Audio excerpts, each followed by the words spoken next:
To a primitive man, lightning would mean doom and destruction. It could set a forest fire which would burn them alive. But the poor cavemen had no idea that in some distant future, their offspring will master this force of nature and use it to drive their modern life luxuries. In 600 BC, a Greek philosopher named Thales of Miletus discovered that if a piece of amber is rubbed with silk, it attracted a bits of straw. Ancient Greek philosophers also knew that some naturally occurring stones could attract pieces of iron. But the use of this knowledge of electricity was limited to only magic shows for hundreds of years to come. It was the beginning of 18th century when scientists and scholars really got curious about electricity. And this curiosity would change the course of human history in the years to come. The first breakthrough came in the form of Hawksbee machine.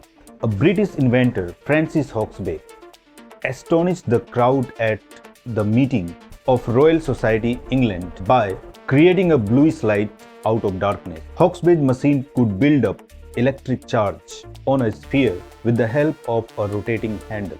When he put his hand on the sphere, the electric discharge would create light. The second breakthrough came in the form of Leyden's jar. Leyden's jar could store electric charge for a longer period of time and could give enormously high voltage shock. The voltage produced by Leyden's jar was of the order of 10,000 volt to 20,000 volt.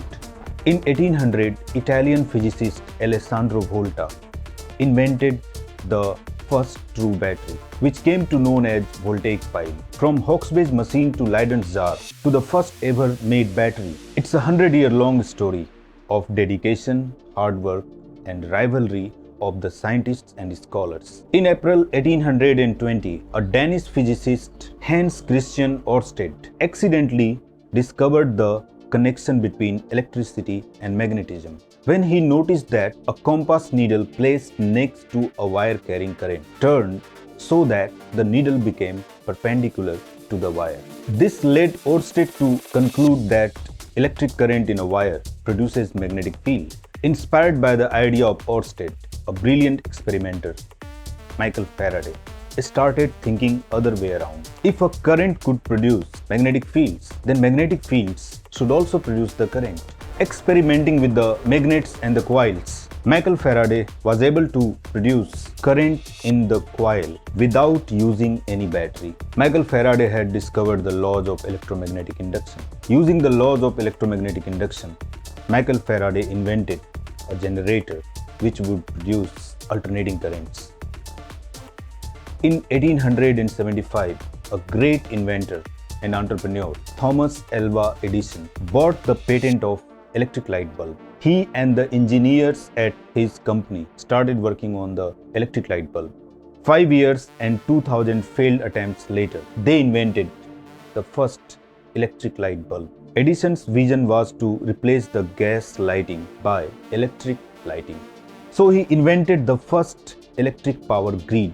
But his electric power grid was based on DC, which has a serious drawback. DC cannot be transmitted over thousands and thousands of miles, because if you transmit a direct current at a smaller voltage, because smaller voltage are safer, current will be very high because voltage into current equals power. So if you are to transmit a certain amount of power, if you keep the voltage low, current automatically will be high.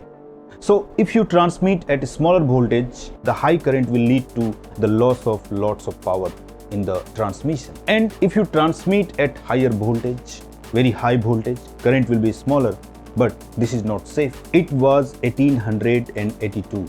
On a sunny day in Budapest, a great scientist of all time, Nikola Tesla, was out for a walk when he was struck by an idea. He was so overwhelmed by it that he took a stick and drew it on the sand. What he had drawn was the blueprint of first electric motor which would run on alternating currents. American engineer and entrepreneur George Westinghouse saw the electrification as an enormous opportunity.